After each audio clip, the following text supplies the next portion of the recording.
how to squat it. Oh. Oh no.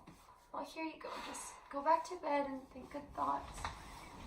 Toes out, knees out. What's happening, guys? Hope you enjoyed that little clip there.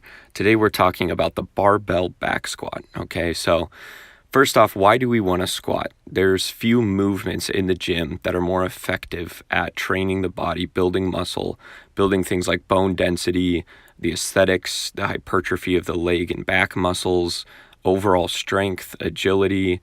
The benefits go on and on and on. So I think everyone, regardless of goal or their level of fitness, should be squatting in some way, shape, or form. This tutorial here today is level 1. So if you're a beginner, if you don't really know how to squat, this is for you, okay? Step 1, we're going to talk about positioning of the barbell on the back. Now, when you go to unrack the bar, you need it in a secure position to stabilize the weight, to transfer the force from your legs through your back and into the weight, and to make sure that you're staying safe and not injuring your shoulders or being unstable during the squat. You want the bar to be on your tightened back muscularity. To do this, you pull your shoulders up and back simultaneously in sort of a diagonal line. This is going to ensure good rigidity through the back. As you can see here, it's up on top of the traps in a nice neutral wrist position. So here on this picture, you can pause your, right here, you can pause your video if you need to and just look at a good engaged upper back, that good neutral wrist position, elbows pulled back, everything's nice and tight. All right, as we go to squat. That keeps the bar secure, and I would recommend squatting without a pad on the bar for extra security. Now let's talk about the position of the hips. Here you can see the back is bent too much. You don't want to be squatting with your back hyperextended in that way. You want to activate the core, flatten the back as such, and squat in a straight line through your back. There might be a little bit of curve depending on your anatomy, but you want to ensure that you're squatting with a good, even straight line engaging the core, okay? Your knees when you squat should be pointed out. They shouldn't be pointed forward. They should be pointed to the outside. Now, your feet don't move on the ground when your knees do. You want to just rotate that knee to the outside, not forward.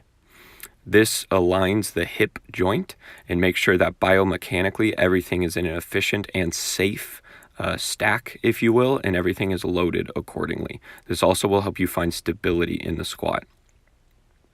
As you see me unracking the barbell here, okay, on the upper back, that's just knee squatting. You see this all the time in the gym. People hinging at the knee, they're not reaching depth. And here, only really hinging in the hip, bending over too far. What you want to do when you go to barbell squat is hinge through both the knee and the hip. As you see here, the knees come forward and out, and the hips drop down and back. And that allows me to get all the way to full depth, staying stable, staying tight, staying secure. And depth is a huge issue that a lot of people have. Okay, I'm going to post a video in the future about how to fix problems in the squat with depth. Here you'll see me just kind of dive bombing the squat. You want to make sure that you have control in the squat pattern. So make sure that you're staying tight and look at that control. Slow on the way down and smooth, controlled and calculated on the way up. Okay, that doesn't mean you can't be explosive or strong. You just shouldn't lose control at any point in the movement. Here's an angle from the back. You'll notice in these next few clips, I'm not wearing shoes. That's just so you can see exactly what my feet are doing. I'm not squatting through my heels or my toes. It's a mix of both the heels and the toes. Now, as far as proper depth is concerned, you want to have the crease of your hip angle below the top of your knee joint. In other words, the top of your thigh, as a minimum rule of thumb, should be parallel with the squatting surface, in this case, the floor.